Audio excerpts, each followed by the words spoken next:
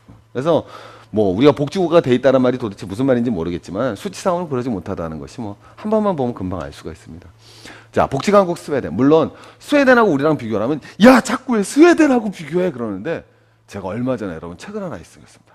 책 소개시켜드리겠습니다. 책 읽다가 여러분 제가 여행 가는 도중에 읽었는데 뭐 이렇게 대단한 경제학 이론이 있는 책은 아니고 너무 재밌는 책인데 다시는 중국인으로 태어나지 않겠다. 홍죽항이란 분이 지으신 책인데 이제 사실 이제 뭐냐면은 이제 이게 책이 올바른 시각이라고 저는 생각을 안 해요. 이제 예를 들면 이제 중국 가보면 우리가 좀 당황스러운 점들 있잖아요. 전 제일 당황스러운 게 그 엘리베이터에서 담배 태시는 거거든요. 예, 그래서 저는 특히 담배를 안 태기 때문에 아주 곤혹스럽습니다. 그다음에 여기 가시면 좀 많이 시끄러우시잖아요. 중국 분들이. 좀 많이 시끄러우시고 그래서 어렸을 때 좀 교육받는 줄 알았어요. 공공장소에서는 꼭 크게 너희들의 의견을 발표해야 된다. 그리고 핸드폰으로 전화할 때는 모든 사람들이 주변 사람이 다 알아듣도록 해라. 저는 이렇게 교육을 받고 있다고 생각했는데 자, 여러분 농담이고요. 우리도 옛날에 이제 뭐가 되느냐? 자, 그런 뜻으로 말하는 게 아니라 조금 뭐라 그러냐면 우리도 예전에 어글리 코리안이라고 그랬듯이 사실 이렇게 보면 어글리 차이나라는 용어가 많죠. 사실 이렇게 우리가 좀 이렇게 하여튼 그런 면인데 이제 이 친구가 우리 사실 루신의 그 옛날에 나왔던 노신이라 우리 땐 노신이었는데 그 선생님이 이렇게 뭐 아큐정전에서 얘기했던 얘기를 이제 다시 반복을 하는 거죠. 어떤 의미에서는. 근데 왜 이 얘기를 재밌느냐면 이 친구가 좀 오버한 게 아내가 노르웨이 사람입니다. 노르웨이하고 중국을 비교했어요. 그래서 아니 노르웨이하고 중국을 비교하면 그럼 그거는 제가 이 중국을 나쁜 그거 말하는 게 아니라 그 조금 좀 그렇잖아요. 예. 아니, 미국하고 북한을 비교해 보세요. 그거 뭐 말이 되겠습니까? 그게. 근데 마찬가지로 하지만 우리 정도가 되면 이제는 우리가 그럼 어디랑 비교를 하겠습니까? 우리가 북한하고 비교하겠어요? 북한에 비해서 우린 복지국가다. 아이, 그건 뭐 당연한 얘기죠. 무슨 북한에 복지가 있어요? 뭐, 북한 제 친구가 그 의사 그겁니다. 의사에서 이제 그 옛날에 왜 북한 가서 의료 봉사하는데 가서 울었대요. 왜냐면 진짜 수술할 때 마취를 못한답니다. 마취약이 없어서. 그래서 저희 인민들은 말입니다. 정신력이 강합니다. 그런데 제가 말씀드린 거는 그래서 그 친구가 제일 슬펐던 게 링게르 병이 플라스틱을 만드는 공장이 부족하니까 링게르 병을 만들 때는 그 링게르 그 플라스틱을 못하고 소주병으로 이렇게 해서 하는 거를 세척을 해서 하더라고 그러더라고요. 그러니까 의사들이 되게 헌신적임에도 불구하고 실제로는 굉장히 열악한 거죠. 근데 제가 말씀드리는 거는 그러니까 제가 말씀드린 그렇다고 우리가 꼭 하지만 우리가 우리나라의 민주화 정도를 사우디아라비아에 비교해서 의미가 있겠습니까? 그 왕정 국가랑. 야, 한국은 사우디에 비하면 얼마나 민주적인데 니네 왜 이렇게 민주화를 갖다 비민주화가 안 됐다고 난리야. 그 소용이 없잖아요.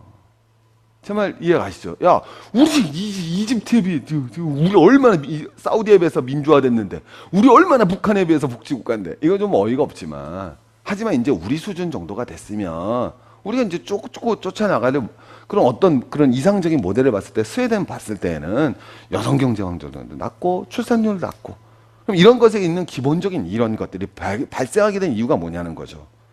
이런 것이 발생하게 된 이유는 기본적으로 GDP 대비 아동복지 비출 비중이 낮다라는 거죠. 아주 단적으로 이런 것부터 늘려나가는 것이 이걸 해결할 수 있는 방안이 아닌가 이런 말씀을 드리는 겁니다. 그래서 맨 마지막으로는 우리 이명박 대통령 각각께서도 공약을 내실 때 소득의 이 공약에 있었던 얘기거든요. 물론 공약 당선을 위해서 하셨다고 그러면 할 말이 없는데 자기도 스스로 이렇게 말씀하시니까 어쨌든 소득에 관계없이 5세 미만 아동에 대한 무상교육을 하겠다. 이런 얘기를 하셨는데 어쨌든 이게 나오는 거죠. 그래서 보편적 복지라는 거는 우리가 이제 맨 마지막으로 말씀드리면 고등학교 교과서에 나오는 얘기입니다. 저는 개인적으로 그걸 생각해요. 제가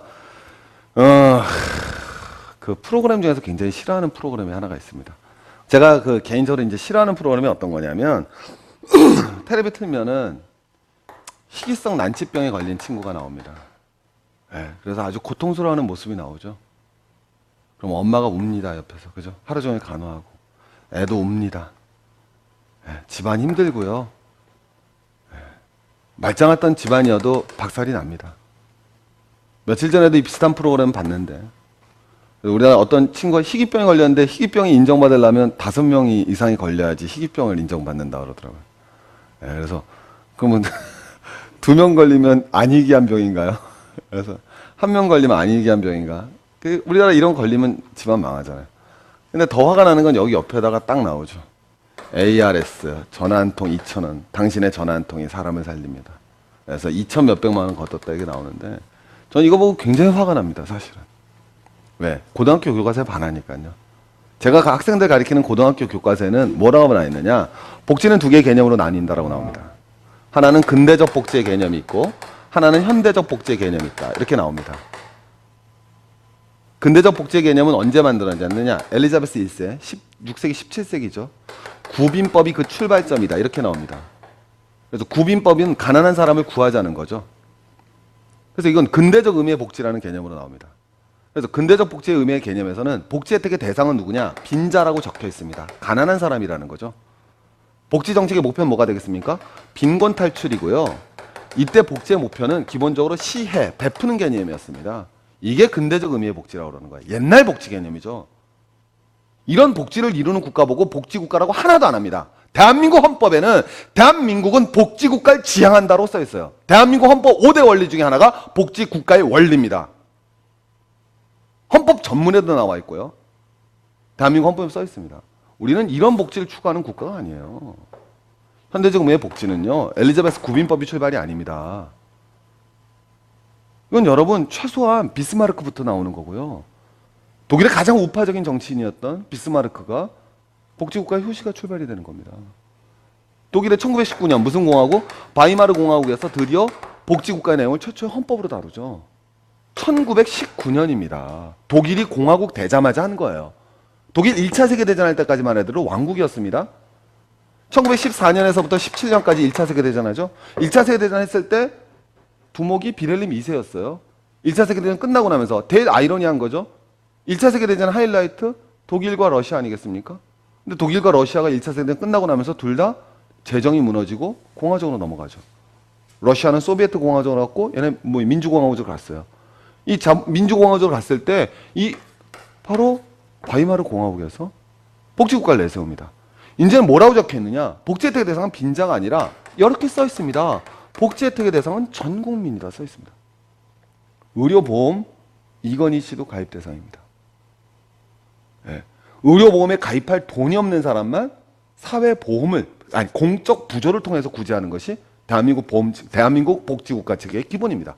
복제대 대상은 전 국민이고요. 목표는 빈곤 탈출이 아니라 써 있습니다. 목표가 뭐가 되겠습니까? 인간다운 삶이라고 나와 있고요. 더 중요한 건 더 이상 복지는 시혜가 아니라 헌법에 적혔습니다. 복지는 권리다. 그걸 우린 사회권이라고 하는 거죠. 저희 모든 국민은 사회권을 가진다. 그래서 사실 이거는 이렇게 개인의 시혜 대상으로 나오는 이런 거를 최소한 여기서는 방송해서는 안 된다. 여기서는 KBS는 여러분 밑에 쭉 나오잖아요. 국민의 소중한 시청료로 만듭니다. 예, 국민의 소중한 시청료로는 안 되는데 도대체 시청료 내고 싶진 않지만 어쨌든 만듭니다. 아니에요. 내고 싶어요. 옛날에 KBS 나왔었어요. 내고 싶어요. 그런데 그 국민의 소중한 시청료로 만드는데 복지를 다시 시혜로 돌려서는 안 되죠. 복지는 관리의 대상이고 우리의 목표가 아니라 우리의 기본적인 관점은 이런 사람들이 더 이상 ARS 나와서 우리의 동정의 대상이 되면 안 되지 않습니까? 당연히 그분들은 병원에 가서 치료받을 권리가 있는 거고 그 권리를 왜 우리가 방송을 해서 눈물을 지어야 됩니까? 우리가 왜 불편한 마음을 가져야 됩니까? 여기다 돈 안 보내면 나쁜 사람 같고. 네, 오늘 복지에 대해서 간단한 말씀드렸습니다. 우리 왕자도 무상급식을 받고 아동수당을 받는 그날까지 그럼 우리나라가 왕정이 부활돼야 되겠네요. 화이팅!